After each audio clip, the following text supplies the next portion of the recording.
नमस्कार दोस्तों, मैं विनोद सर आप सभी लोगों का स्वागत करता हूं अपने YouTube चैनल प्रतिज्ञा जीएस में। दोस्तों, हम लोग संविधान के जिस टॉपिक पर चर्चा कर रहे हैं वह टॉपिक कौन सा है? वह टॉपिक है दोस्तों राज्य के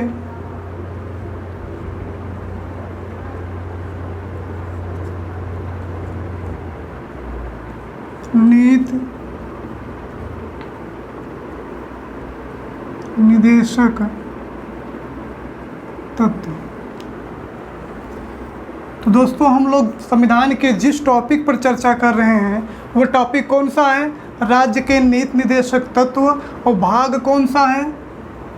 तो भाग हम कहेंगे भाग 4। कल दोस्तों हम लोगों ने अपनी पिछली वीडियो में राज्य के नीति निदेशक तत्व के बारे में विस्तार पूर्वक चर्चा की। नीति निदेशक तत्व है क्या, संविधान के किस भाग में है, संविधान के किस अनुच्छेद में है, किस देश के संविधान से इसे लिया गया है, अनुच्छेद 36 से लेकर अनुच्छेद 39 तक इस पर हम लोगों ने कल विस्तार पूर्वक चर्चा किए हुए हैं।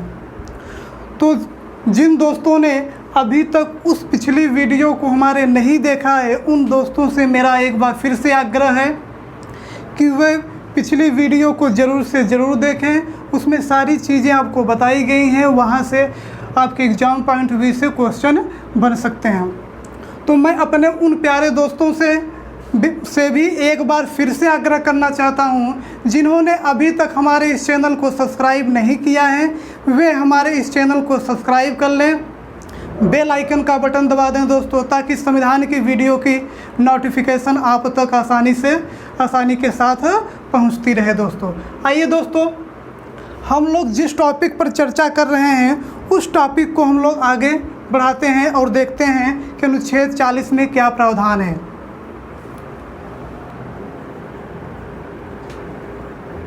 अनुच्छेद 40 हम लोगों ने पिछली वीडियो में अनुच्छेद 36 से लेकर 39 तक चर्चा किए हुए हैं। उसी चर्चा को हम लोग आगे बढ़ाएंगे और अनुच्छेद 40 को हम लोग पढ़ेंगे कि अनुच्छेद 40 में क्या प्रावधान है। तो दोस्तों, अनुच्छेद 40 में क्या प्रावधान है? पंचायतों का गठन। पंचायतों का गठन के बारे में किस अनुच्छेद में बताया गया है? तो आपका आंसर होगा दोस्तों अनुच्छेद 40। ठीक है, अब इसमें है क्या, देखिए ज़रा इसे। इसमें कहा गया है कि राज्य ऐसी व्यवस्था करेगा, राज्य ऐसा सामाजिक ताना बाना बनाएगा जिससे गांव के विकास के लिए ग्राम पंचायतों का गठन सुनिश्चित हो सके।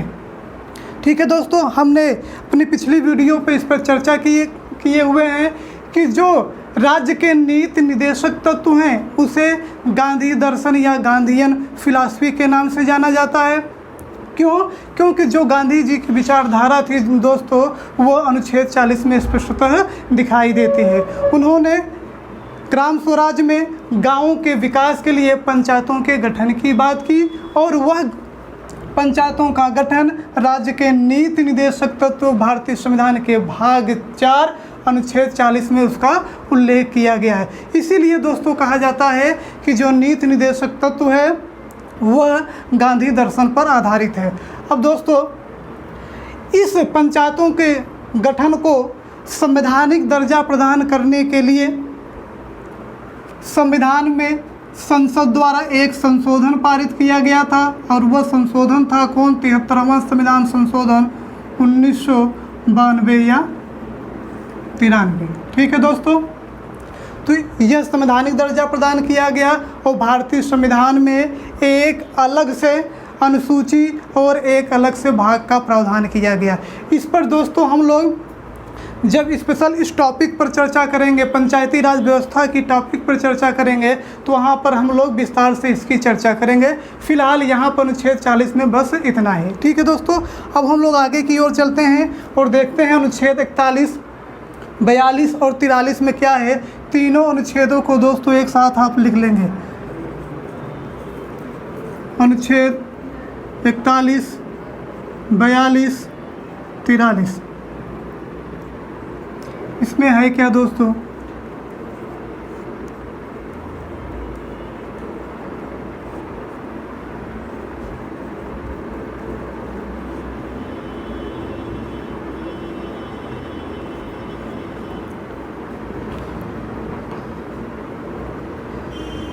एक एक कुछ दोस्तों चर्चा हम लोग करते चलेंगे।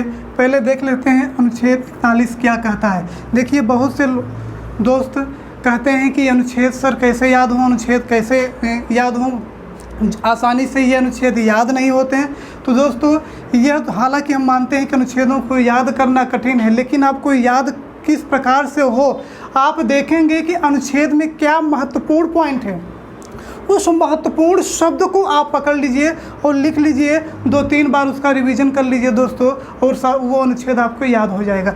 उस की पॉइंट को पकड़िए कि उस अनुच्छेद में वो महत्वपूर्ण शब्द क्या है, उसको आप लोग पकड़ेंगे। ठीक है,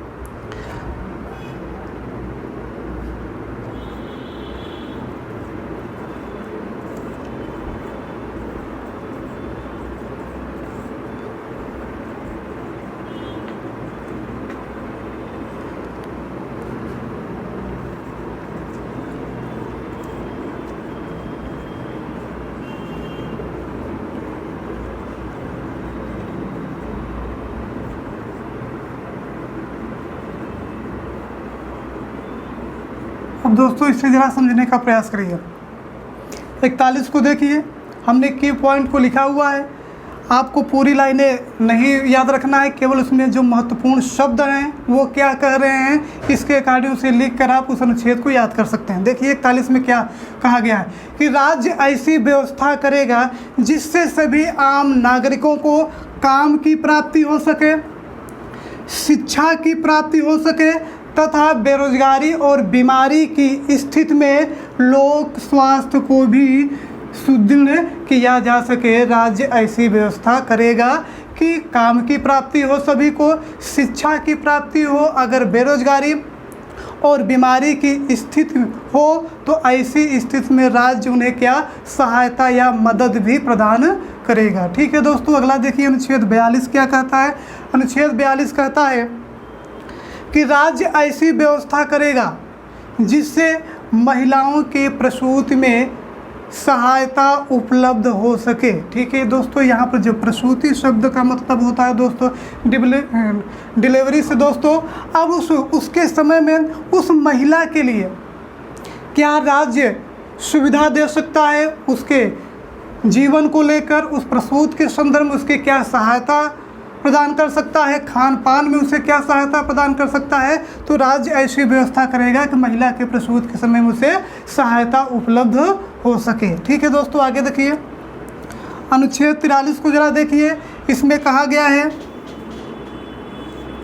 राज्य ऐसी व्यवस्था करेगा, राज्य ऐसी व्यवस्था करेगा जिससे सभी नागरिकों को जीवन निर्वाह करने के लिए दोस्तों मजदूरी और योग्य वेतन की व्यवस्था सुनिश्चित की जा सके। दोस्तों इसी के अंदर हम लोग मनरेगा को रख सकते हैं, क्योंकि जीवन निर्वाह के लिए जो एकदम योग्य वेतन जो निर्धारित किया गया है दोस्तों, वो मनरेगा में निर्धारित किया गया है। ठीक है, अब इस 41 में आप बेरोजगारी भत्ता को भी शामिल कर सकते हैं, बेरोजगारी भत्ता। तो दोस्तों ये 3 अनुच्छेद जो आपको 41, 42, 43, इन तीनों में क्या है, फिर से देखिए कि राज्य ऐसी व्यवस्था करेगा जिससे सभी नागरिकों को काम की प्राप्ति हो, शिक्षा की प्राप्ति हो, बीमारी एवं बेरोजगारी की स्थिति में उसकी मदद की जा सके। राज्य ऐसी व्यवस्था करेगा जिससे महिलाओं के प्रसूति में उसे सहायता उपलब्ध कराया जा सके। 43 राज्य ऐसी व्यवस्था करेगा जिससे जीवन निर्वाह, मजदूरी और योग्य वेतन जो है वो निर्धारित किया जा सके। इसी के अंतर्गत दोस्तों मनरेगा का भी प्रावधान किया गया है। अब दोस्तों मनरेगा जो इस समय चल रहा है, न्यूनतम जो मजदूरी दोस्तों 202 रुपये निर्धारित की गई है इस समय। तो 202 जो मजदूरी है, अब सरकार चाहे इसे बढ़ाकर 500 कर दे, चाहे इसे कम कर दे, लेकिन आप इसके खिलाफ सुप्रीम कोर्ट और हाई कोर्ट में नहीं जा सकते। जैसे दोस्तों एक समय में हम लोगों को बेरोजगारी भत्ता मिल रहा था, अब इस समय उस बेरोजगारी भत्ता को बंद कर दिया गया है। तो क्या हम उसके खिलाफ, राज्य के खिलाफ, क्या हम सुप्रीम कोर्ट और हाई कोर्ट में जा सकते हैं? नहीं जा सकते, क्योंकि यह राज्य की आशा और अपेक्षा पर निर्भर करता है। ठीक है दोस्तों, अब हम लोग आगे के अनुच्छेद को देखते हैं कि आगे अनुच्छेद में क्या है। ये 41 हो गया, 42 हो गया, 43।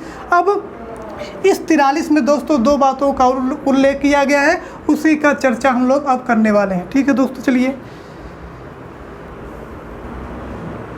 आइए दोस्तों, अनुच्छेद 43 में ही कुछ संशोधन किया गया दोस्तों, और उस संशोधन के तहत दो प्रावधानों को जोड़ा गया। अगर हम कह लें यह अनुच्छेद 43A प्रावधान हो जाएगा और यह अनुच्छेद 43B। इसमें क्या है,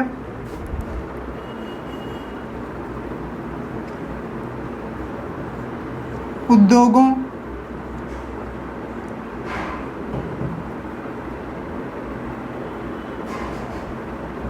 के प्रबंध में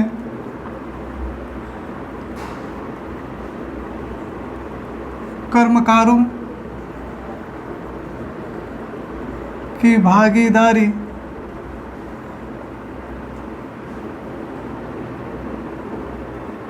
सुनिश्चित हो। ठीक है, अब इस बी में क्या है, राज्य सहकारी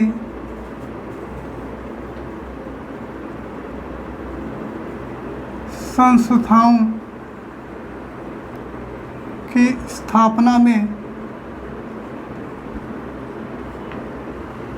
स्थापना को बढ़ावा देगा। ठीक है दोस्तों, अब ज़रा इसको समझिए। देखिए दोस्तों, अगर अनुच्छेद 43 की बात करें, अनुच्छेद 43 में कुटीर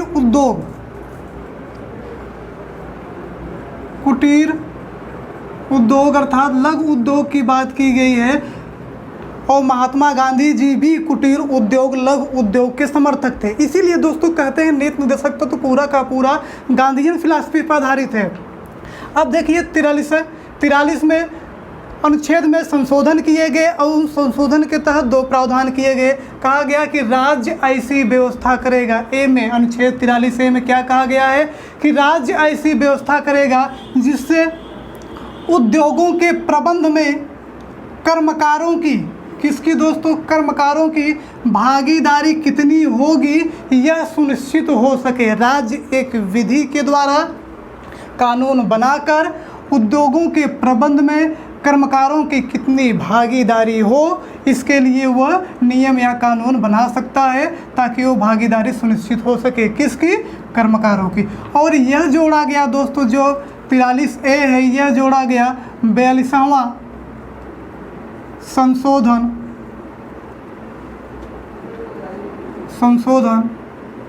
1976 में।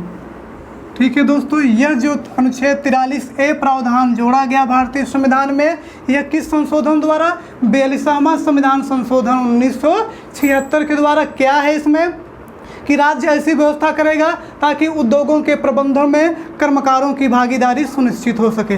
अब बी में क्या है दोस्तों कि राज्य सहकारी संस्थाओं, याद रखिएगा दोस्तों, इसे हाल ही में जोड़ा गया, राज्य सहकारी संस्थाओं की स्थापना को बढ़ावा देगा। सहकारी संस्थाएं स्थापित हो, इसके लिए राज्य क्या करेगा, प्रयास करेगा, उसे बढ़ावा देगा। और यह जोड़ा गया दोस्तों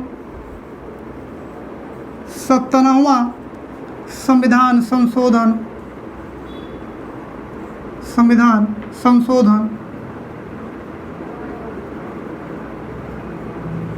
2012 में। ठीक है दोस्तों, तो ये दो प्रावधान जो आपके लिए महत्वपूर्ण है, कभी पूछे जाते हैं दोस्तों, तो इसलिए इसे आप लोग याद रखिए। 43A जोड़ा गया 42वां संविधान संशोधन के द्वारा, और 43B को जोड़ा गया 57वां संविधान संशोधन द्वारा। दोनों में क्यू पॉइंट को पकड़िए। 43B में क्या है, सहकारी संस्थाओं, और 43A में क्या है, उद्योगों के प्रबंध में कर्मकारों की भागीदारी सुनिश्चित हो। ठीक है, यह प्रावधान किया गया। और अगर कुटीर उद्योग की बात करें तो अनुच्छेद 43 में कुटीर उद्योगों की भी बात की गई है। ठीक है दोस्तों, उम्मीद करते हैं इतने प्रावधान आपको समझ में आ गए होंगे। अब हम लोग नेक्स्ट अनुच्छेद की तरफ बढ़ते हैं कि वह क्या है। आइए दोस्तों, अब अनुच्छेद 44 को देख लेते हैं। इसमें क्या है, इसमें है दोस्तों समान नागरिक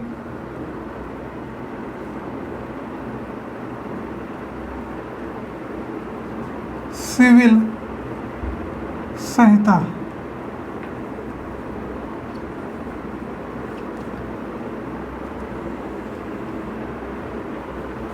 ठीक है दोस्तों, जिसे हम लोग कॉमन सिविल कोड के नाम से भी जाने जाते हैं। ठीक है, तो 44 में क्या है, समान नागरिक सिविल संहिता का उल्लेख किया गया है। इसमें क्या कहा गया है कि राज्य ऐसी व्यवस्था करेगा जिससे सभी नागरिकों के लिए समान नागरिक सिविल संहिता बनाई जा सके।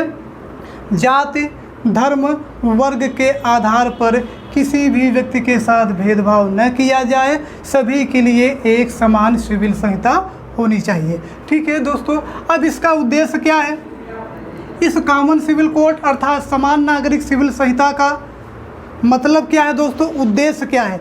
इसमें कहा गया कि जब हमारा देश एक है, जब हमारा देश एक है, तब इस देश की शासन व्यवस्था को संचालित करने वाले जो नियम कानून होंगे दोस्तों, नियम कानून, ये नियम कानून भी एक होंगे।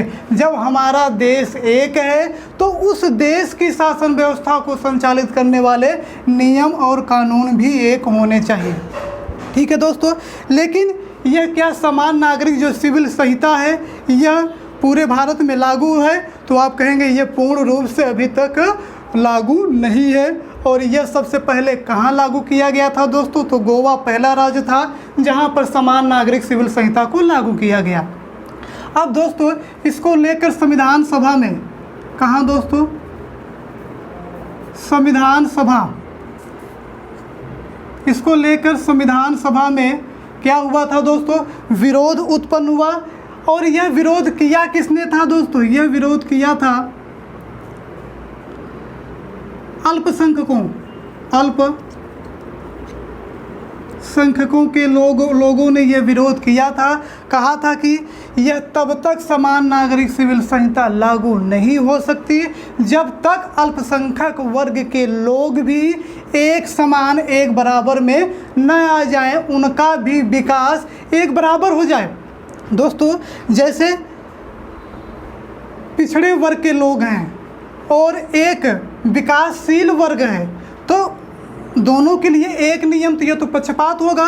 क्योंकि यह जो पिछड़ा वर्ग है दोस्तों, ये जो पिछड़े वर्ग के लोग हैं, जो समाज में पिछड़े वर्ग से संबंधित, चाहे एससी हो, चाहे एसटी हो, चाहे अल्पसंख्यक वर्ग हो, जब तक इन्हें समान रूप से इनका विकास न हो सके, ये भी समान वर्ग के कैटेगरी में न आ जाए, तब तक कैसे समान नागरिक सिविल संहिता लागू हो। ठीक है, इसीलिए दोस्तों अल्पसंख्यकों ने इसका क्या किया था, विरोध किया था। क्यों विरोध किया था, क्योंकि अभी इनका पूर्ण रूप से विकास नहीं हुआ है। जब तक इनका पूर्ण विकास नहीं हो जाएगा तब तक भारत में समान नागरिक सिविल संहिता पूर्ण रूप से लागू नहीं की जा सकती। दोस्तों अब हम लोग दोस्तों वर्तमान समय में समान नागरिक सिविल संहिता की तरफ कदम बढ़ा चुके हैं। ठीक है दोस्तों, और देखिए दोस्तों इस अनुच्छेद 44 में अर्थात समान नागरिक सिविल संहिता में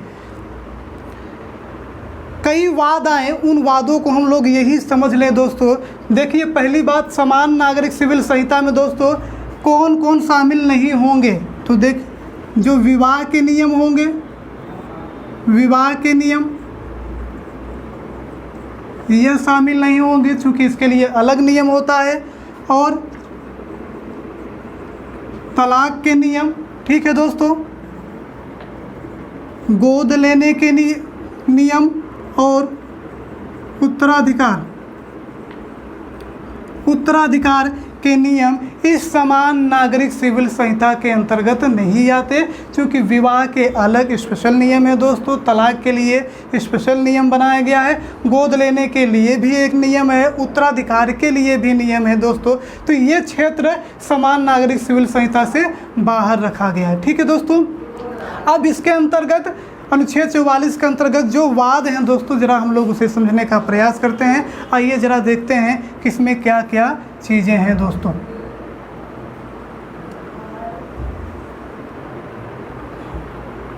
आइए दोस्तों अब अनुच्छेद 44 के अंतर्गत जो और कुछ बातें हैं उसको समझ लीजिए। जो वाद गया था दोस्तों, मोहम्मद खान बनाम शाहबानो,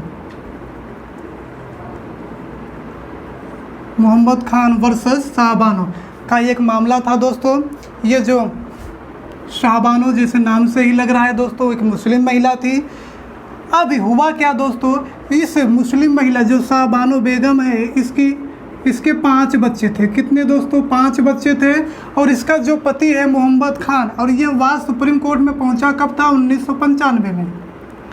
इसके 5 बच्चे थे। मोहम्मद खान ने शाहबानो को क्या दे दिया दोस्तों? तलाक दे दिया था, तलाक। ठीक है। अब 5 बच्चे होने के बाद दोस्तों मोहम्मद खान ने ऐसे उम्र में उसे क्या कर दिया? तलाक दे दिया। और शाहबानो ने उस तलाक के खिलाफ दोस्तों सुप्रीम कोर्ट में क्या कर दिया? चैलेंज कर दिया। और सुप्रीम कोर्ट ने यहाँ दोस्तों स्पष्ट किया, क्या स्पष्ट किया दोस्तों? कि महिलाओं को, जो मुस्लिम महिलाएं हैं, उन्हें भी तलाक देने का अधिकार होगा। यह सुप्रीम कोर्ट ने स्पष्ट किया और कहा कि तलाक तक, जब तक उनका पुनर्विवाह नहीं हो जाता तब तक जो उसके हस्बैंड होंगे, जो भी पति होंगे दोस्तों, उनका भरण पोषण करते रहेंगे। तो यह वाद जो शाहबानो के नाम से आया था दोस्तों सुप्रीम कोर्ट में, किसके लिए आया था? तलाक के लिए। ठीक है। तो यह भी दोस्तों कहीं न कहीं संबंधित किससे रखता है? अनुच्छेद 44 से संबंधित रखता है। अब दोस्तों एक वाद और है दोस्तों, ज़रा उसको भी समझ लीजिए। 22 अगस्त 2017, 22 अगस्त 2017। अब दोस्तों ज़रा इस पर चर्चा करने से पहले आप लोग, मुस्लिम जो परंपरा है दोस्तों, उस मुस्लिम परंपरा में तलाक 3 प्रकार के होते हैं। कितने प्रकार के दोस्तों? 3 प्रकार के। एक होता है तलाक ए हसन। क्या होता है? तलाक ए हसन। दूसरा क्या? तलाक ए अहसन। और दोस्तों तीसरा क्या होता है? तलाक ए विद्दत। और ये जो तीसरा तलाक ए विद्दत है, यही सबसे खतरनाक है दोस्तों। यह तलाक का सबसे बिगड़ा स्वरूप है, जिसे हम लोग जानते हैं दोस्तों किस नाम से? ट्रिपल तलाक के नाम से। किस नाम से दोस्तों? ट्रिपल तलाक के नाम से। और यह काफ़ी फेमस हुआ था दोस्तों, कब? 2017 में। हुआ क्या था दोस्तों? महिला है सायरा बानो बनाम भारत संघ के नाम से यह मुकदमा दोस्तों 2017 में सुप्रीम कोर्ट में गया था। अब यह ट्रिपल तलाक होता क्या दोस्तों? जैसे ट्रिपल तलाक 2017 में काफ़ी फेमस हुआ था और इस पर सुप्रीम कोर्ट ने रोक लगाई, जिसकी चर्चा हम लोग अभी कर रहे हैं। ठीक है। ट्रिपल तलाक होता क्या है? तलाक तलाक तलाक। अगर आप मोबाइल से फ़ोन कर तलाक तलाक तलाक हो गया। ठीक है। मैसेज कर दिए तलाक तलाक। व्हाट्सएप पर SMS कर दिए तलाक तलाक तलाक हो गया। यह कैसी व्यवस्था है? यह कैसी व्यवस्था है? इसी के खिलाफ दोस्तों सायरा बानो ने सुप्रीम कोर्ट में चैलेंज किया। किसके खिलाफ? ट्रिपल तलाक को लेकर, जिसके हस्बैंड ने ट्रिपल तलाक दिया था। मैसेज के जरिए, व्हाट्सएप के जरिए, फेसबुक के जरिए तलाक तलाक करके वो तलाक दे देते थे। इसी को कहते हैं तलाक ए विद्दत, जो तलाक का सबसे बिगड़ा स्वरूप है। अब इसी के खिलाफ सायरा बानो ने दोस्तों सुप्रीम कोर्ट में चैलेंज किया 22 अगस्त 2017 को। और 22 अगस्त 2017 में दोस्तों सुप्रीम कोर्ट का निर्णय आया। इन्होंने 5 न्यायाधीशों की एक संविधान पीठ बनी थी दोस्तों। क्या बनी थी? संविधान पीठ। 5 न्यायाधीशों की संविधान पीठ बनी थी। किस मामले में? ट्रिपल तलाक को मामले में। अब इसमें सुप्रीम कोर्ट ने निर्णय क्या दिया कि यह जो ट्रिपल तलाक का मामला है, यह संविधान और इस्लाम के मूलभूत सिद्धांतों के खिलाफ है, यह अवैध है। इसलिए इसे क्या किया जाता है? असंवैधानिक किया जाता है और सुप्रीम कोर्ट ने इस पर क्या लगा दी, रोक लगा दी। वर्तमान समय में जो ट्रिपल तलाक का मामला है दोस्तों, ये क्या है, यह अवैध है। अब दोस्तों कहीं ना कहीं हम लोग समान नागरिक सिविल संहिता की तरफ बढ़ रहे हैं, सबको एक समान नियम के दायरे में लाया जा रहा है, चाहे वो अल्पसंख्यक वर्ग का हो, चाहे वो जिस समुदाय का हो। ठीक है दोस्तों, तो उम्मीद करते हैं ये आपको समझ में आ गया होगा। अब हम लोग आगे की तरफ बढ़ते हैं दोस्तों। आइए दोस्तों हम लोग अनुच्छेद 45 को देख लेते हैं। अनुच्छेद 45 में क्या है, इसमें बताया गया है 6 वर्ष से कम उम्र के जो बच्चे होंगे उनकी प्राथमिक शिक्षा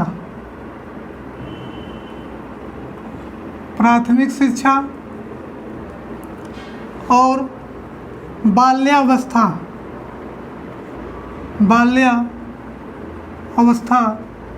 की देखभाल करेगा कौन, राज्य। ठीक है दोस्तों, जरा इसे समझिए। राज्य ऐसी व्यवस्था करेगा जिससे 6 वर्ष के कम उम्र के बच्चों को प्राथमिक शिक्षा उपलब्ध हो सके तथा बाल्यावस्था की देखभाल के लिए व्यवस्था सुलभ हो सके। राज्य ऐसा प्रयास करेगा। दोस्तों पहले इस अनुच्छेद 45 में 6 से 14 वर्ष की उम्र के बच्चों का प्रावधान किया गया था, लेकिन दोस्तों 86वां संविधान संशोधन, कितना दोस्तों, 86वां संशोधन, ये संविधान संशोधन है, संशोधन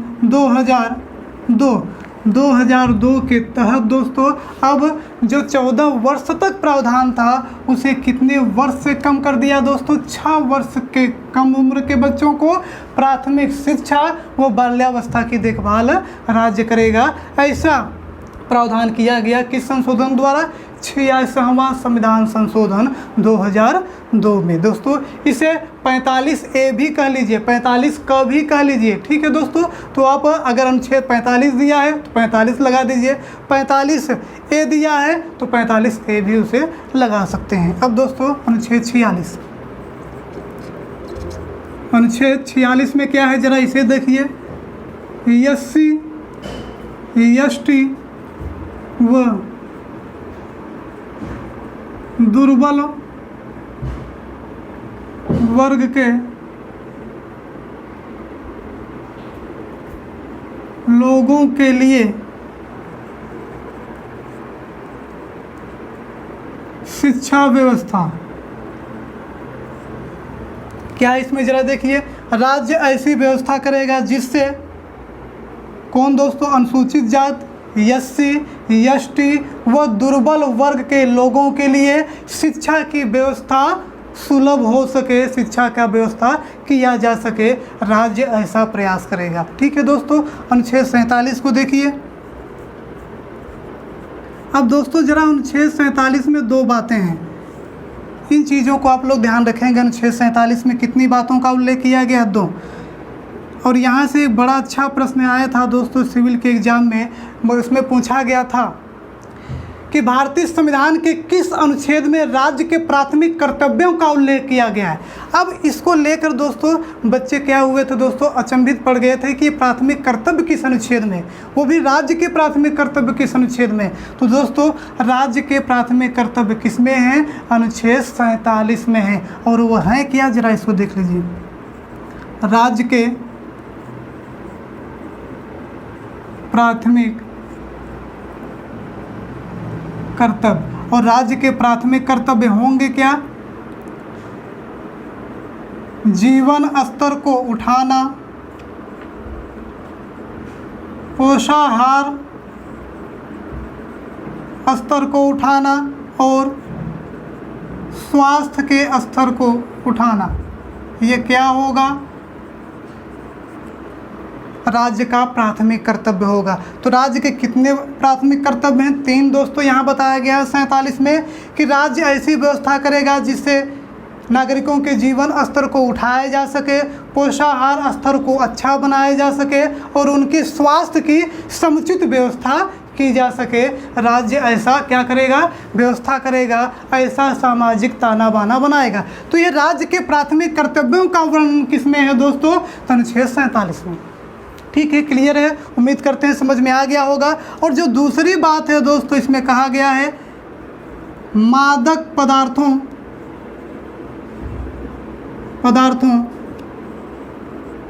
के सेवन पर रोक। राज्य ऐसी व्यवस्था करेगा जिससे मादक पदार्थों के सेवन पर रोक लगाई जा सके। हमने कहा दोस्तों, ये जितने भी नीति निर्देशक तत्व हैं, यह राज्य एक कानून बनाकर इसे लागू कर सकता है और लागू किया भी गया है दोस्तों। जैसे बिहार में मादक पदार्थ पर क्या लगाई गई, रोक लगाई गई है शराबबंदी पर, तो उसी प्रकार से ये विधि बनाकर इसे आप लागू कर सकते हैं नीति निर्देशक तत्वों को। तो ये अनुच्छेद 47, 46 और 45 क्या थे, इनमें किन किन बातों का उल्लेख किया गया है, उम्मीद करते हैं ये सारे आपको समझ में आ गए होंगे। अब हम लोग आगे की तरफ बढ़ते हैं, अनुच्छेद 48 में क्या है। ठीक है दोस्तों, अब दोस्तों हम लोग देख लेते हैं अनुच्छेद 48 क्या कहता है। अनुच्छेद 48 में किन बातों का उल्लेख किया गया है, ज़रा हम इस पर चर्चा कर लेते हैं। तो इसमें बताया गया है दोस्तों, कृषि व पशुपालन में सुधार हेतु उन्नत तकनीक का प्रयोग, उन्नत या वैज्ञानिक उन्नत तकनीक का प्रयोग राज्य ऐसी व्यवस्था करेगा जिससे कृषि और पशुपालन के क्षेत्र में सुधार करने हेतु एक उन्नत तकनीक का प्रयोग किया जा सके। इसी में दोस्तों, इसी में और क्या आगे कहा गया, दूसरी बात इसमें क्या कही गई है, कहा गया है कि पशुओं में विशेषकर गाय की हत्या पर क्या लगाई गई दोस्तों, रोक लगाई गई, अर्थात गौ हत्या निषेध। तो कभी कभी आपसे प्रश्न पूछ सकता है कि गौ हत्या निषेध संविधान के किस अनुच्छेद में है, तो किस अनुच्छेद में है, अनुच्छेद 48, गायों की हत्या पर रोक लगाई गई है। ठीक है दोस्तों, वर्तमान समय में ये रोक लगी है, कानून बनाकर राज्य इसे लागू किया हुआ है। ठीक है, अब दोस्तों देख लीजिए अनुच्छेद 48 का, और इसे आप लोग बहुत ही मोस्ट कर लीजिएगा 48 का को। इसमें क्या है, पर्यावरण, वन एवं वन्य जीवों का संरक्षण। ठीक है दोस्तों, समझिए क्या है ये, राज्य ऐसी व्यवस्था करेगा, ऐसा सामाजिक ताना बाना बनाएगा जिससे पर्यावरण, वन और वन्य जीवों का संरक्षण किया जा सके। कौन संरक्षण प्रदान करेगा, राज्य प्रदान करेगा। ठीक है, और यह अनुच्छेद जो 48 का है, यह किस संविधान संशोधन द्वारा जोड़ा गया, तो यह जोड़ा गया 42वां संशोधन 1976। तो जैसे दोस्तों 48A, इसे 48A भी कह सकते हैं। ठीक है, 48A, 48 क, ख, अगर ये शब्द आपके अनुच्छेद में दिखाई दें तो इसका मतलब है कि संविधान में कुछ न कुछ संशोधन करके इसे जोड़ा गया है। ठीक है, और वह संशोधन ये कौन सा है, 42वां संविधान संशोधन 1976 के तहत भारतीय संविधान में 48 का जोड़ा गया, जिसमें यह प्रावधान किया गया कि पर्यावरण, वन एवं वन्य जीवों को संरक्षण प्रदान करने का राज्य क्या करेगा, प्रयास करेगा। ठीक है दोस्तों, तो उम्मीद करते हैं ये आपको समझ में आ गया होगा। अब हम लोग 49 की तरफ बढ़ते हैं। दोस्तों अनुच्छेद 49 को समझ लीजिए, इसमें क्या कहा गया है, राष्ट्रीय महत्व के स्मारक स्थान व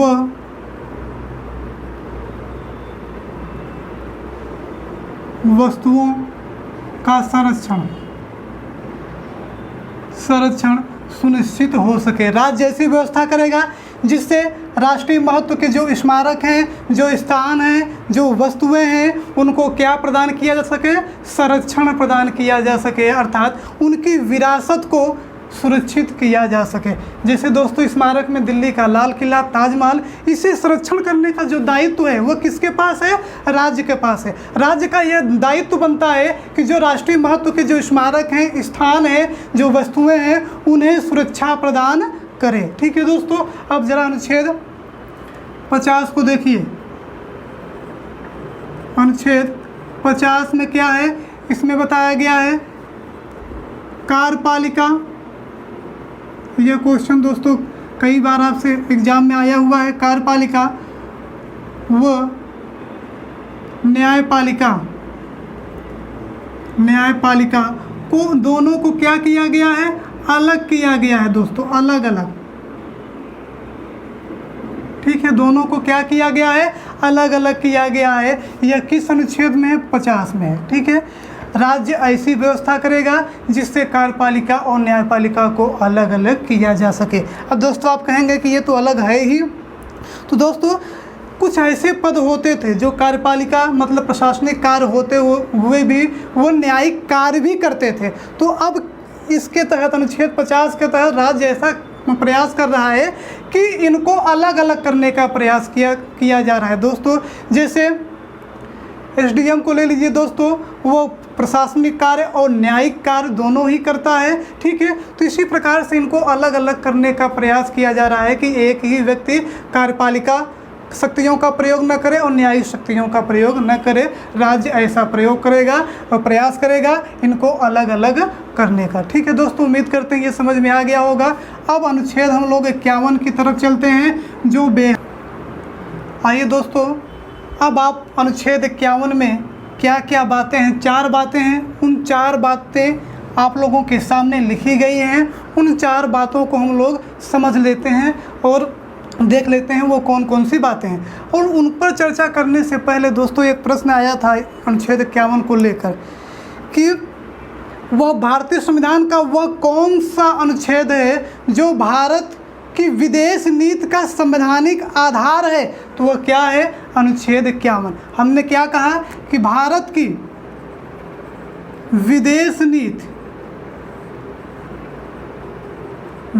नीति का संवैधानिक आधार।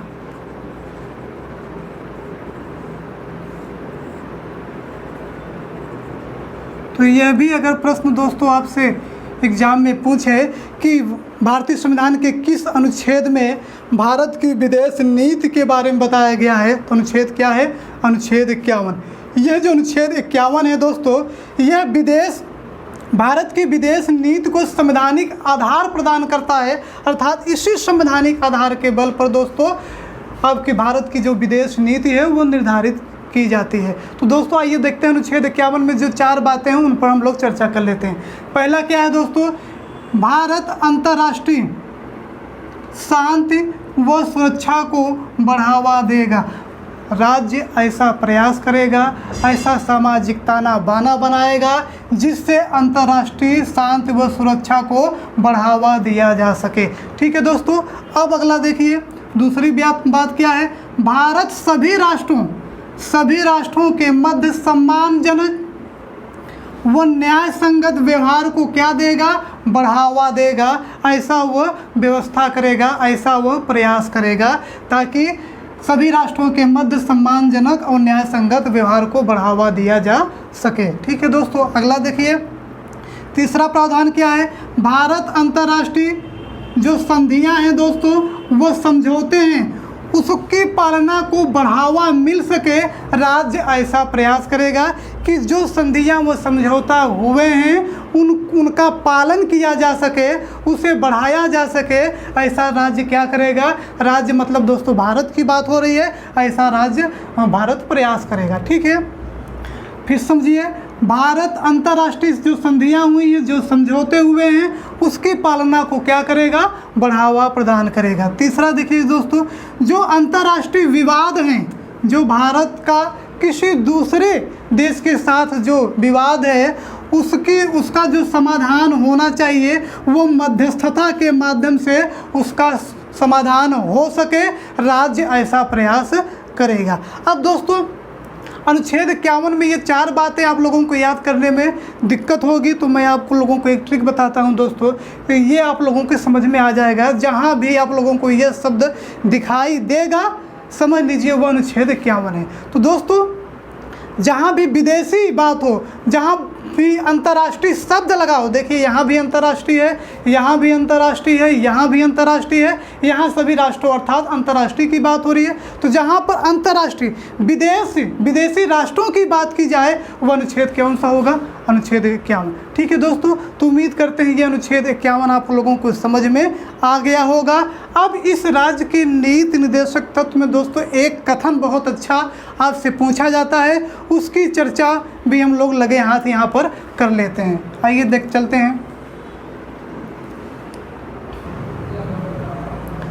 दोस्तों। एक कथन है राज्य के नीति निर्देशक तत्व को लेकर, और वह आपके एग्जाम में कई बार पूछा गया है और आपके एग्जाम पॉइंट भी से महत्वपूर्ण है, हो सकता है वो आपके एग्जाम में पूछा भी जाए। तो उसको लिख लेंगे दोस्तों।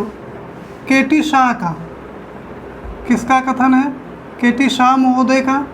क्या कहा है बस इसी को आप लोगों को देखना है। क्या कहा है? यह एक ऐसा चेक है, यह कौन? नीति निर्देशक तत्व। यह एक ऐसा चेक है जिसका भुगतान